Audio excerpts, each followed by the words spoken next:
গ্রীষ্মকাল এলেই তীব্র গরমে মানুষের দেহ ও মন ক্লান্ত হয়ে পড়ে। এই সময় শরীরকে সুস্থ ও সতেজ রাখতে দরকার পানীয়, যা প্রাকৃতিকভাবে শরীরে প্রশান্তি আনে। ডাবের জল এমনই এক প্রাকৃতিক উপাদান যা গ্রীষ্মের তীব্র দাবদাহে স্বস্তি এনে দেয়। শহর ও গ্রামে, রাস্তার ধারে, বাজারে কিংবা অফিস আদালতের সামনে দেখা মেলে ডাব বিক্রেতাদের, যারা প্রতিদিন কঠোর পরিশ্রম করে আমাদের এই সতেজ পানীয় সরবরাহ করেন। ডাব বিক্রেতারা মূলত গ্রাম থেকে ডাব সংগ্রহ করে শহরের বিভিন্ন এলাকায় বিক্রি করেন। ভোরবেলা তারা পাইকারি বাজার থেকে ডাব কিনে তা ঠেলাগাড়ি, সাইকেল বা ট্রাকে করে শহরের বিভিন্ন স্থানে নিয়ে যান। রোদে পুড়ে ঘামে ভিজে তারা ঘন্টার পর ঘন্টা দাঁড়িয়ে থেকে ক্রেতাদের চাহিদা মেটান। তবে তাদের আয়ের পরিমাণ খুব বেশি নয়। ডাবের দাম মৌসুম ভেদে ওঠানামা করে, যার ফলে তাদের লাভ কখনো বেশি কখনো কম হয়। অনেক সময় বেশি গরমের কারণে ডাব দ্রুত শুকিয়ে যায় বা নষ্ট হয়ে যায়, এতে তাদের ক্ষতি হয়। ডাব বিক্রেতাদের বেশিরভাগই নিম্নবিত্ত পরিবারের মানুষ। অনেকেই অন্য কাজ না পেয়ে এই পেশায় এসেছেন। শিক্ষা ও প্রশিক্ষণের অভাবে তারা অধিকাংশ সময় দিনমজুরের মতো দিন যাপন করেন। আজকে এই ডাব বিক্রেতার সঙ্গে আসুন আলাপ করি। তার এই জীবন সংগ্রাম নিয়ে তিনি জানাচ্ছেন অনেক কথা, সংসারের কথা।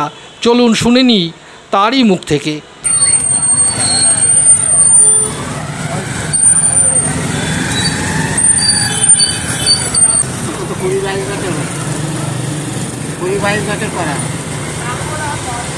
কোথা থেকে আনেন এই ডাব?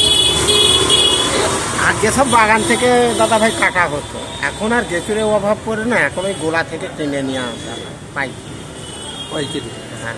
হ্যাঁ, আমিও গাছে উঠতাম বয়স। ডাবের দাম তো এখন ভালোই, বেশি বলতে যেদিন যেরকম কেনা পড়ে সেদিন সেরকম বিক্রি করে। আজকে কত বেচছেন?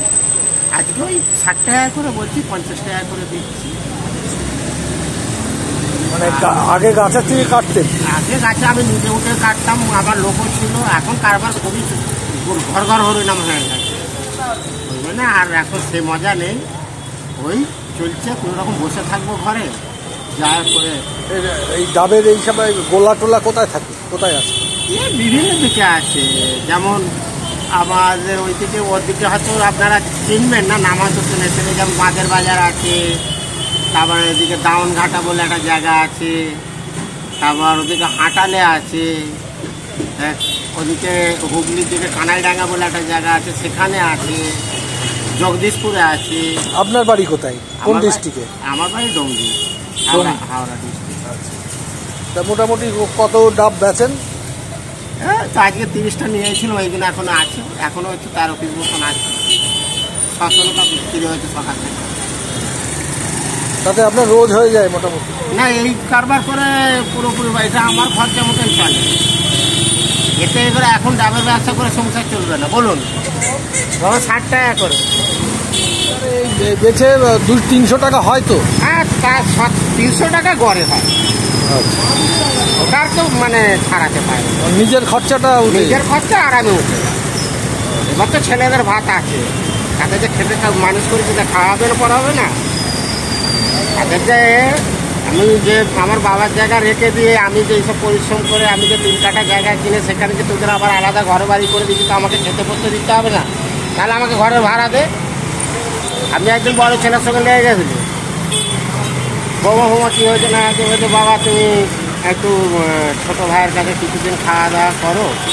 হ্যাঁ, আমার একটু অসুবিধা হচ্ছে। কী অসুবিধা হচ্ছে? একটু কাজকর্ম বাজার ঢিলে, একটু সংসারে টানাটানি চলছে। তাহলে এক কাজ কর, যখন তোর কাজকর্মর বাজার ঢিলে, আমি দাদা সত্যি করে বলছি, যে মায়ের সম্মুখে বলছি, আমি ছেলে মেয়ের দিক দিয়ে বলছি। তাহলে এক কাজ কর, তোরা যে একটা ঘরে আছিস, একটা রান্নাঘর ফান্নাঘর এদিক সেদিক বাথরুম বসে, একটা তোরা ঘর ভাড়া নিতে গেলে তো রেগুলার 100 টাকা দিন লাগতো, কম করে 100 টাকা তো লাগতো। তা তুই ওই 100 টাকা আমাকে ঘর ভাড়া বাবদ দিয়ে আমাকে খাওয়াতে পারা, ভাইয়ের তুলনা দিবে না। তার ছেলে এখন রাজি? হ্যাঁ, ছোটোটাকে এখন বলবো কেন, এই কারণে সে এই পড়ালেখা শিখে একটু কাজের ধান্দা খুঁজছে।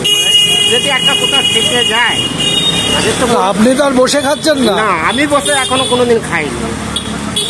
আমি উল্টো ছেলেকে এখনো 20 টাকার মিষ্টি নিয়ে গিয়ে রোজের দিন।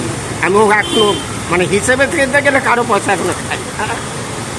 এই একটা মনে ফুটছি দাদা ভাই, 59 হয়েছে, আশা করি কটা দিন যাবে আর জানি না। কি নাম আপনার? আমার নাম মোহন।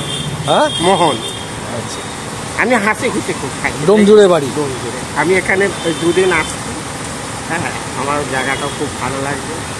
এদিকেও বসি, এদিকে হয় টুকটাক করে, কিন্তু কালকে এখানটা হপ্তাহ একদিন মন হলো চলে এলাম।